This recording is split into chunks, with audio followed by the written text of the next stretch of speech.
Hi friends, நாம் இப்போ இந்த வீடியோவில் எதை பற்றி பார்க்க போகிறோம் அப்படின்னா, தற்போது மகேந்திர சிங் தோனி அவர்கள் சொன்ன ஒரு வார்த்தையின் காரணத்தினால கடைசி நேரத்தில் தற்போது சாம்பியன்ஸ் டிராபி தொடரில் மற்றொரு தமிழன் இடம்பெற போகிறாங்க. அது மட்டும் இல்லாது தற்போது ஆஸ்திரேலியா அணிக்கு எதிரான தோல்வியின் காரணத்தினால மகேந்திர சிங் தோனி அவர்களுக்கு இந்திய அணியில் ஒரு புதிய பதவியை கொடுத்துருக்காங்க பிசிசிஐ. அது பற்றின முழுமையான விவரத்தை பார்ப்போம்.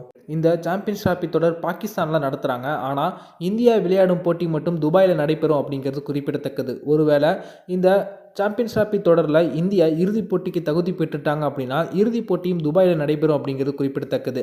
இந்த நிலைமையில் இந்திய அணி தான் பார்த்தீங்கன்னா தங்களுடைய ஸ்குவாடை அறிவிக்காமல் இருந்தாங்க. காரணம், எந்தெந்த வீரர்களை தற்போது ஸ்குவாடுக்கு எடுத்துகிட்டு போகிறது அப்படின்னு பெரிய குழப்பம் நீடிச்சுது. காரணம் ஏன் அப்படின்னா, சமீபத்தில் நடைபெற்ற அனைத்து தொடர்களிலுமே இந்திய அணி தொடர்ச்சியான தோல்விகளை சந்திச்சாங்க. இலங்கை அணிக்கு எதிரான ஒரு நாள் தொடரை இழந்தாங்க. நியூசிலாந்து அணிக்கு எதிராக டெஸ்ட் போட்டியில் 3-0 அப்படின்ற கணக்கில் இந்தியாவை வீழ்த்தினாங்க நியூசிலாந்து. அதுவும் இந்தியாவுடைய சொந்த மண்ணில் இந்த ஒரு சம்பவம் நடைபெற்றுச்சு. அடுத்ததாக பார்த்தீங்கன்னா, பார்டர் கவாஸ்கர் டெஸ்ட் தொடரை தற்போது 10 வருடங்களுக்கு அப்புறம் தற்போது இந்தியா இழந்திருக்காங்க.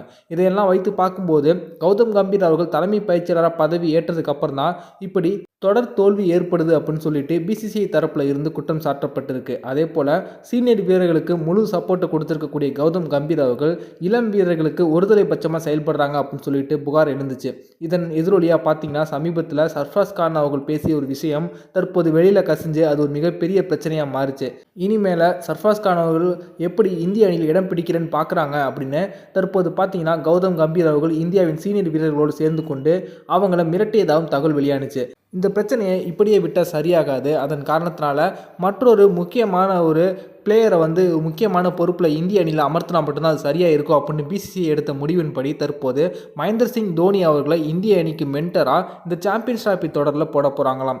கௌதம் கம்பீர் அவர்களை பதவியில் இருந்து ஒரேடியாக தூக்கிட்டோம்னா அப்படின்னா அது மிகப்பெரிய ஒரு வதந்தியாக மாறும் அப்படின்ற ஒரு காரணத்தினால இந்த சர்ச்சைக்கு இடம் கொடுக்கக்கூடாது அப்படின்னு சொல்லிட்டு கௌதம் கம்பீர் அவர்கள் தலைமை பயிற்சியாளராகவும் தோனி அவர்களை மென்டராகவும் போட போகிறாங்களாம். தோனி போன்ற ஒரு வீரர் அணியில் இருக்கும்போது சீனியர் வீரர்கள் மற்றும் ஜூனியர் வீரர்களுக்கு இடையே பெரிய அளவில் மோதல் ஏற்படாது அப்படின்ற ஒரு காரணத்தினால தற்போது பிசிசிஐ இப்படி ஒரு முடிவை எடுத்திருக்காங்க. ஆனால் இது கௌதம் கம்பீர் அவர்களுக்கு துளியும் விருப்பம் இல்லை அப்படின்னு தகவல் வெளியாகி இருக்கு.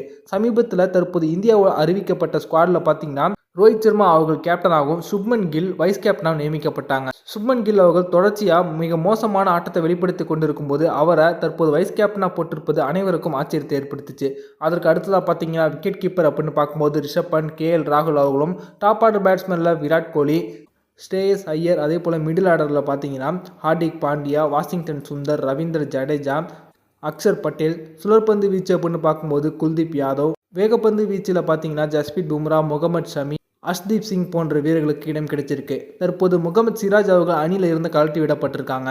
பும்ரா அவர்கள் ஸ்குவாடில் தேர்வு செய்யப்பட்டிருந்தாலும் அவங்க முழு உடற்தகுதியை எட்டாத சமயத்தில் தற்போது அவங்க பிளேயிங் லெவலில் இடம்பெறுவது கடினம். அப்படி இருக்கும்போது டெத் ஓவரில் இந்திய அணியில் ஒரு ஃபாஸ்ட் பவுலர் தேவை அப்படின்ற ஒரு காரணத்தினால மகேந்திர சிங் தோனி அவர்கள் தமிழக வீரரான நடராஜன் அவர்களுடைய பெயரை பரிந்துரை பண்ணியிருக்காங்க. கடைசி நேரத்தில் தற்போது ரிசர்வ் பிளேயர் லிஸ்ட்டில் தற்போது நடராஜன் அவர்கள் இடம்பெறுவாங்க அப்படின்னு எதிர்பார்க்கப்படுது. தற்போது நடராஜன் அவர்கள் இந்திய அணிக்கு சாம்பியன்ஸ் டிராபி தொடருக்காக அழைத்து செல்லப்படுவதாக தகவல் வெளியாகி இருப்பது தமிழக ரசிகர்களுக்கு பெரிய ஒரு உற்சாகத்தை ஏற்படுத்தியிருக்கு. இந்த வீடியோ உங்களுக்கு பிடிச்சிருந்துச்சுன்னா லைக் பண்ணுங்கள், ஷேர் பண்ணுங்கள். நன்றி.